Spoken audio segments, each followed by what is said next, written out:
एक कपल एक वीकेंड के लिए जगह बुक करते हैं, पर वहां पर एक बहुत ही अजीब सा स्ट्रेंजर था और स्ट्रेंजर वाइफ से ऑब्सेस्ड हो गया। इसके साथ ही मूवी के एंड में बड़ा ट्विस्ट आता है, जिसके लिए इस वीडियो को अंत तक देखिएगा। हेलो फ्रेंड्स, आज मैं आपको वेलकम होम ये 2018 की mystery thriller Hollywood movie explain करने वाला हूँ। ये बहुत ट्विस्ट एंड टर्न से आती है, तो लास्ट तक इस वीडियो को जरूर देखिएगा। अगर आपको वीडियो अच्छा लगता है तो प्लीज इसे लाइक और कमेंट जरूर कर दीजिए। बिना किसी देरी के एक्सप्लेनेशन स्टार्ट करते हैं। मूवी स्टार्ट होते ही हम कपल को देखते हैं। इसमें लड़की का नाम है ब्रायन और लड़की का नाम है कैसी। एक्चुअल में कैसी ये ब्रायन की फियांसे है। उन्हें लग रहा था कि अपनी रिलेशनशिप उन्हें सुधारनी चाहिए, इसलिए वीकेंड पर वो इटली में आए। वहां पर कुछ दिनों के लिए बड़ा सा घर उन्होंने बुक कर लिया था। ये दोनों आज इसके लिए बहुत ही एक्साइटेड है। इनका कैब ड्राइवर इन्हें अलग सी जगह पर लेकर आता है। ये सरप्राइज थे क्योंकि उनका घर नहीं था। जब भी उनके बुक किए हुए घर पर पहुंचे तो बहुत बड़ा होता है। इन दोनों को बहुत पसंद आया। घर में अंदर आते ही वाइन पड़ी हुई थी। इस घर के ओनर ने उन्हें वेलकम किया था। ओनर ने एक नोट में लिखा है कि मैं पास के शहर में ही हूँ, अगर आपको मेरी जरूरत पड़े तो आप मुझे कॉल कर सकते हो। ये दोनों बहुत एक्साइटेड थे। ब्रायन ने होम ओनर की सब चीजें वगैरह देखी। बाहर बैल्कनी में वो आग लगाकर थोड़ी सी वाइन वगैरह पूर करके रखता है। ये दोनों आज की इवनिंग एक दूसरे के साथ ही एंजॉय करते हैं। कैसी कह रही थी कि व्यू कितना ब्यूटीफुल है, सब कुछ कितना सही लग रहा है। तभी ब्रायन का फोन बजता है। कैसी ने कहा हम इस वीकेंड के लिए हमारे फोन बंद कर देते हैं और एंजॉय करेंगे। ब्रायन भी इस बात के लिए मान गया। वो अपना फोन रखने के लिए गया हुआ था, तभी कैसी का फोन बजता है। एक आदमी का उसे कॉल आ रहा था और ये देखकर ब्रायन डिस्टर्ब हो गया। एक्चुअल में कैसी ने उसी आदमी के साथ ब्रायन पर चीट किया था, तो अब अपनी रिलेशनशिप को सुधारने के लिए इस वीकेंड पर वो आए हुए थे। फिर से उस आदमी का कॉल आने पर ब्रायन को सब कुछ चीजें याद आने लग गई और वो कैसी पर गुस्सा हो गया। कैसी ने उसे नीचे बुलाया था। ये दोनों फिर इंटीमेट होने वाले थे। ब्रायन उसके पास गया पर उसके साथ इंटीमेट हो नहीं पाता। कैसी भी इस बात से बहुत अपसेट हो गई। वो रात में सोई हुई थी, तभी ब्रायन उसके पास आया। उसे मनाने की कोशिश करता है, पर कैसी बहुत गुस्सा थी। वो उससे कुछ भी बात नहीं करती। ब्रायन फिर घर में होम ओनर की अलग अलग चीजें देख रहा था। इसमें एक अजीब सी किताब थी। यही पढ़ते पढ़ते ब्रायन सो जाता है।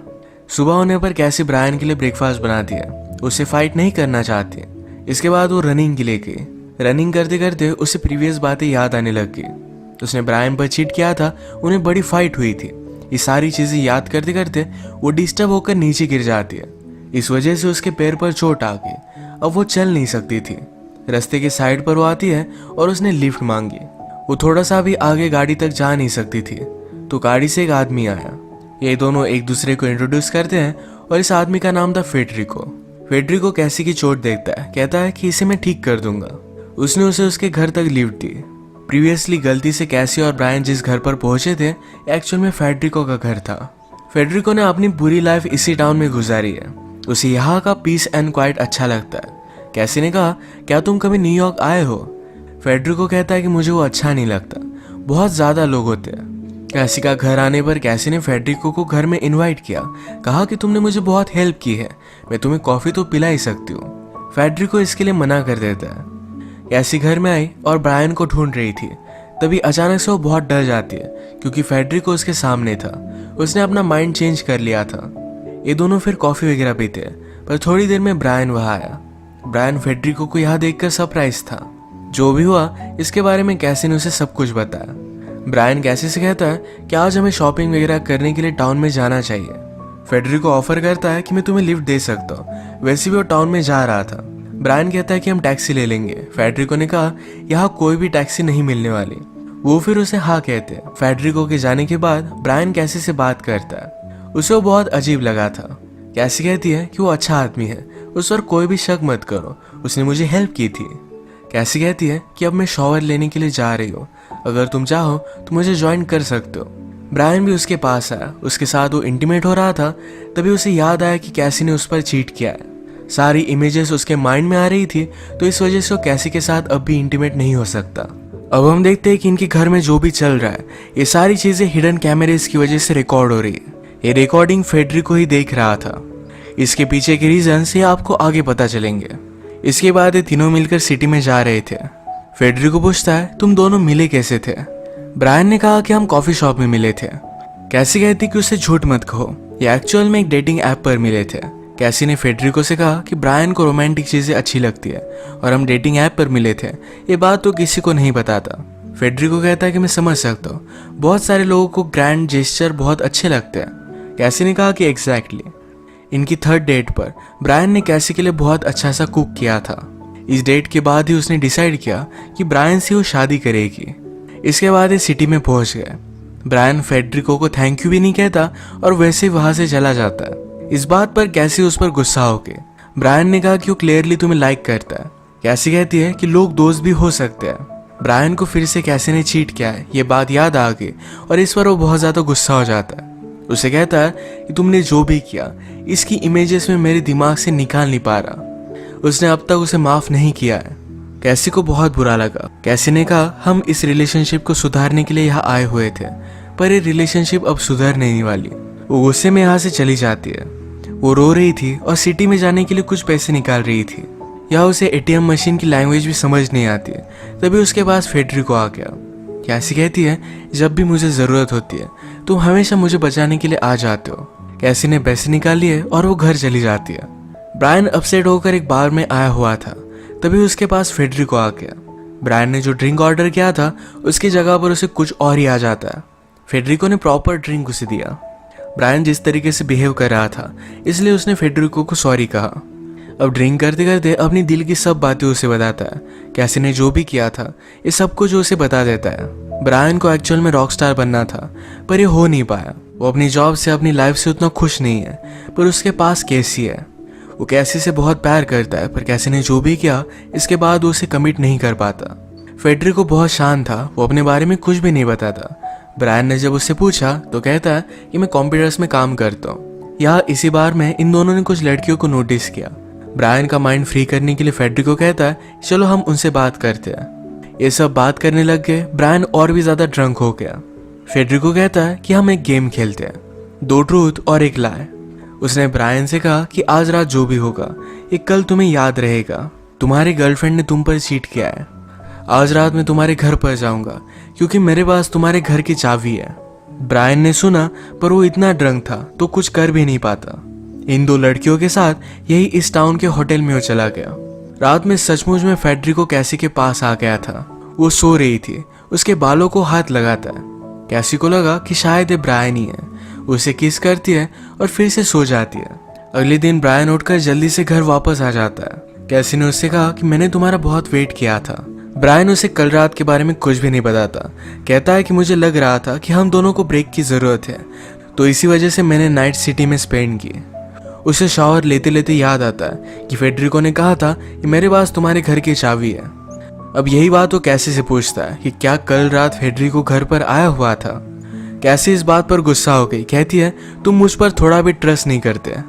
फेडरिको ने हमेशा हमें अच्छे से ट्रीट किया है, तुम उस पर इतना गुस्सा क्यों हो। ब्रायन को फेडरिको बहुत ही अजीब लगा था तो डायरेक्टली उसके घर पर वो पहुंच जाता है। जब उसने अंदर देखा तो खंडर जैसी सब जगह थी। फेडरिको वहां रहता ही नहीं। इसी के पैरेलल के सीन में कैसी के पास फेडरिको आता है। उसने रैबिट का शिकार किया था। वो कैसी से कहता है मैं तुम दोनों के लिए आज रात कुक करना चाहता हूँ। कैसी भी इस बात के लिए मान गई। ब्रायन जल्दी से भागते भागते घर पर आया। फेडरिको और कैसी बात कर रहे थे। फेडरिको ब्रायन से कहता है मैं कैसी को कल रात के बारे में बता रहा था। ब्रायन ने फेडरिको को प्राइवेट में बुलाया। ब्रायन उससे कहता है कि अभी के अभी यहाँ से चले जाओ। फेडरिको पूछता है कि हुआ क्या अब हम दोनों फ्रेंड्स नहीं हैं। ब्रायन कहता है कि मुझे तुम्हारे बारे में पता है, तुम तो उस घर में भी नहीं रहते। फेडरिको ने कहा कि अगर हम दोनों फ्रेंड्स नहीं हैं तो क्या कल रात के बारे में सच मैं सब कुछ कैसी को बता दूं। तुम उन लड़कियों के साथ इंटीमेट हुए थे, ये बात पता चलने पर कैसी को बहुत बुरा लगेगा। ब्रायन पूछता है कि तुम आखिर में चाहते क्या हो। फेडरिको ने कहा कि मैं सिर्फ तुम्हारे साथ डिनर करना चाहता हूँ। ब्रायन भी अब उसे कुछ भी बोल नहीं सकता। डिनर के वक्त फेडरिको से कैसी पूछती है तुम अब तक सिंगल क्यों हो, तुम्हें तो कुकिंग भी आती है। फेडरिको ने कहा मुझे सीरियस लड़की अच्छी लगती है, उसे ज्यादा डेटिंग करना अच्छा नहीं लगता। बातें करते करते फेडरिको कहता है मुझे रैबिट की शिकार करना पसंद है क्योंकि उसकी शिकार करने के लिए बहुत सारे एफर्ट्स डालने पड़ते हैं। उसे हमारे जाल में लेकर आना पड़ता है। जब डिनर के बाद फेडरिको यहाँ से जा रहा था तो ब्रायन ने उससे कहा फिर से वापस मत आना वरना मैं पुलिस को बुलाऊंगा। फेडरिको कहता है कि प्लीज ऐसा मत करो, तुम्हारे लिए डिनर कुक करने के लिए मुझे बहुत बड़ी सजा होगी। वो उसका मजाक लेकर वहां से चला गया। ब्रायन कैसी से कहता है कि वो बहुत ही डेंजरस है। कैसी को भी डिनर करते वक्त आज फेडरिको से बहुत ही अजीब सी वाइब्स आ रही थी, वो भी उससे डर रही थी। ब्रायन ने फिर इस घर के ओनर को कॉल लगा दिया। वो उसे कहता है कि एक नेबर है जो हमें बहुत ही तकलीफ दे रहा है। ओनर कहता है कि मैं कुछ ना कुछ तो करता हूँ। इनकी जो भी सब कन्वर्सेशन चल रही थी ये सारी फेडरिको ने सुन ली। कल रात के बारे में ब्रायन कैसी से कुछ भी छुपाना नहीं चाहता था। उसने सब कुछ उसे बता दिया, पर वो कहता है कि उन लड़कियों के साथ उसने कुछ भी नहीं किया। वो बहुत ही ज्यादा ड्रंक था। कैसी अपसेट हो गई। वो पूछती है, क्या तुम मुझसे रिवेंज लेना चाहते हो? ब्रायन कहता है कि ऐसा कुछ भी नहीं है, पर हमारे साथ जो हुआ ये मैं भुला नहीं पा रहा था। कैसी ने कहा कि मैं पूरी लाइफ तुम्हारे साथ ही बिताना चाहती हूँ। वो बहुत सॉरी थी। इन दोनों ने अब एक दूसरे को माफ कर दिया था। ये अब इंटीमेट होने वाले थे। ब्रायन म्यूजिक लगाता है और नीचे वाइन लेने के लिए गया। वाइन निकालते हुए बेसमेंट का डोर अचानक से बंद हो जाता है। ब्रायन उसे ओपन नहीं कर पाता। उसने आसपास सब चीजें देखी तो नोटिस करता है कि वाइन के पीछे एक हिडन डोर है। ये डोर ओपन कर वो सारी चीजें एक्सप्लोर कर रहा था। कैसी ने अपने बेडरूम में देखा कि वहां पर एक ब्लाइंड फोल्ड पड़ी हुई है। उसे लगता है कि ब्रायन ने ही रखा हुआ है तो इसे पहन लेती है। ब्रायन की जगह पर बेडरूम में फेडरिको पहुंच गया। ब्रायन को नीचे बंद करने वाला भी वही था। वो उसके साथ इंटीमेट होने लगता है और कैसी को लग रहा था कि यह ब्रायन है। थोड़ी देर में ब्रायन उस डोर से वे निकाल कर घर के अंदर पहुंच गया था। फेडरिको ने उसकी आवाज सुनी और वहां से वो भाग गया। कैसी भी वंडर करती कि अचानक से हुआ क्या। उसने ब्लाइंड फोल्ड वगैरह निकाला, तभी उसके मोबाइल पर नोटिफिकेशन आई। ये एक वीडियो थी जिसमें ब्रायन उन लड़कियों के साथ इंटीमेट हो रहा है। इसकी वीडियो रिकॉर्डिंग है। इसी के पैरेलल में ब्रायन जिस रूम में था वहां की टीवी पर अभी अभी फेडरिको कैसी के साथ इंटीमेट हो रहा था, इसका फुटेज चलने लग जाता है। ये दोनों अब एक दूसरे पर बहुत ज्यादा गुस्सा थे। ब्रायन को लगता है कि उस रात फेडरिको और कैसी इंटीमेट हो गए। कैसी भी गुस्सा होकर उसके पास आई। ब्रायन पूछता है कि टेप बनाना क्या तुम्हारा ही आइडिया था? क्या तुम मुझे और भी जेलस फील कराना चाहती थी? उस रात फेडरिको का मेरे पास आना, मुझे ड्रंक करना, क्या सब तुम्हारा प्लान था? कैसी अब और भी ज्यादा गुस्सा हो जाती है। कहती है, तुम उन लड़कियों के साथ इंटीमेट हुए थे। उसने ब्रायन को उसकी वीडियो टेप दिखाई। ब्रायन उसे समझाने की कोशिश कर रहा था, पर कैसी गुस्से में मोबाइल फेंक देती है। ये जाकर डायरेक्टली कांच से लगा और कांच के पीछे हिडन कैमरेज है। अब ये देखकर ये दोनों सरप्राइज थे। इन दोनों ने फिगर आउट कर लिया कि फेडरिको उन्हें मैनिपुलेट करने की कोशिश कर रहा है। ये पुलिस को कॉल करने की कोशिश करते हैं, पर एक रिमोट जगह है जहां पर कोई भी रिसेप्शन इन्हें नहीं मिलता। फोन की बैटरी भी अब खत्म हो चुकी थी। इन्होंने जो भी फिगर आउट किया है ये सारी चीजें फेडरिको ने अपने स्क्रीन पर देखी। वो डायरेक्टली इनके घर पर आ जाता है। फेडरिको ने कहा, तुम्हें उन कैमरेज के बारे में पता नहीं चलना चाहिए था। ब्रायन उसे डर गया था। कहता है, हम इसके बारे में किसी को भी नहीं बताएंगे, हमें जाने दो। फेडरिको कहता है, जनरली मैं सिर्फ लोगों को देखता हूँ, कभी भी इन्वॉल्व नहीं होता, पर जब मैंने कैसी को देखा तो मुझे बहुत अच्छी लगी थी। मुझे पता नहीं था कि मैं उसके प्यार में पड़ जाऊंगा। फेडरिको के हाथ में चाकू था तो ब्रायन उस पर झपक पड़ता है। ये दोनों एक दूसरे को मारने की कोशिश कर रहे थे, तभी कैसी ने कील ली और डायरेक्टली फेडरिको के पेट में वो डाल देती है। उसकी यहाँ पर इंस्टेंटली डेथ हो गई। इन दोनों को समझ में नहीं आता कि अब क्या करना चाहिए। ब्रायन कहता है कि हम पुलिस को कॉल नहीं कर सकते, हम एक अलग कंट्री में हैं। अगर हम इन सब चीज़ों में फंस गए तो बहुत ही ट्रबल होगा। सब लोग इन्हें दोषी मानेंगे। ये इस बॉडी का क्या करे सोच रहे थे, तभी होम ओनर वहां पहुंच गया। वो कहता है कि मैं चेक करने के लिए आया, क्या सब कुछ ठीक है या नहीं। ब्रायन और कैसी ने डेड बॉडी छुपा दी थी। ब्रायन कहता है कि वो आदमी फिर से वापस नहीं आया, अब वो हमें तंग नहीं करेगा। होम ओनर कहता है कि फेडरिको पहले पास में ही रहा करता था, पर उसे कुछ फाइनेंशियल प्रॉब्लम आया। वो अभी भी उसी घर में रहता है। ये होम ओनर को पता नहीं था। सब कुछ ठीक है तो वो वहां से चला गया। डायरेक्टली वो फेडरिको के घर पर आता है। उसने सारे कैमरेज चेक किए। इसका मतलब है फेडरिको और होम ओनर ये दोनों मिलकर ये सब कर रहे थे। होम ओनर ने कैमरेज में देखा किस तरीके से कैसी ने फेडरिको को मार दिया है। वो बहुत ज्यादा गुस्सा हो जाता है। होम ओनर फिर से वापस आया। वो कैसी से कहता है, तुम लोगों ने जो भी किया इसके बारे में मुझे पता है, इस सब को तुम एडमिट कर लो। ब्रायन पीछे से होम ओनर को भी मारने के लिए आ रहा था, तभी उसने गन निकाल ली। ब्रायन कहता है कि वो हमें मारने वाला था, हम सिर्फ सेल्फ प्रोटेक्शन कर रहे थे। होम ओनर ने कहा, तुम्हें उसे मारना नहीं चाहिए था, अब मेरे पास कोई भी चॉइस नहीं है। वो ब्रायन को मारने वाला था, तभी कैसी ने उस पर चाकू चला दिया। होम ओनर की भी डेथ हो गई। इसके बाद इन्होंने डेड बॉडीज को जला दिया। ब्रायन ने जाकर फेडरिको के घर में सब कुछ चीजें देखी कि किस तरीके से वो रिकॉर्ड किया करता था। उसने सारे रिकॉर्डिंग्स को मिटा दिया। जो भी हुआ इसके लिए कैसी बहुत वरीड थी, पर ब्रायन उसे कहता है ये हमारा सीक्रेट रहेगा, इसके बारे में किसी को भी पता नहीं चलेगा। ये दोनों फिर बहुत टाइम बाद फर्स्ट टाइम इंटीमेट हो जाते हैं। जो भी चीज़ों से इन दोनों को गुजरना पड़ा, इससे इनकी रिलेशनशिप स्ट्रांग हो गई है।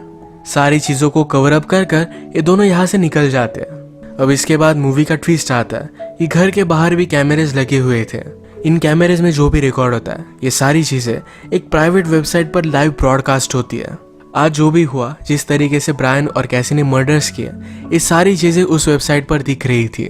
पूरे वर्ल्ड में जिन भी लोगों को इस वेबसाइट का एक्सेस है, ये सारे लोग इसे देखकर दंग रह जाते हैं। अब इन लोगों को पता तो था, पर इनमें से कोई भी बोलने नहीं वाला, क्योंकि ये वेबसाइट इलीगल है। ब्रायन और कैसी के रिसोर्ट की तरह इस वेबसाइट पर बहुत सारे अलग अलग होटल्स भी है। जिस तरीके से इनके होटल की रिकॉर्डिंग चल रही थी, उसी तरीके से पूरे वर्ल्ड में चलती है। सब कुछ साइट पर ब्रॉडकास्ट होता है, पर यह सब इलीगल है। कैसी और ब्रायन ने जो भी किया, इसके बारे में वो किसी को बता भी नहीं सकते। ये बात यही खत्म हो जाती है।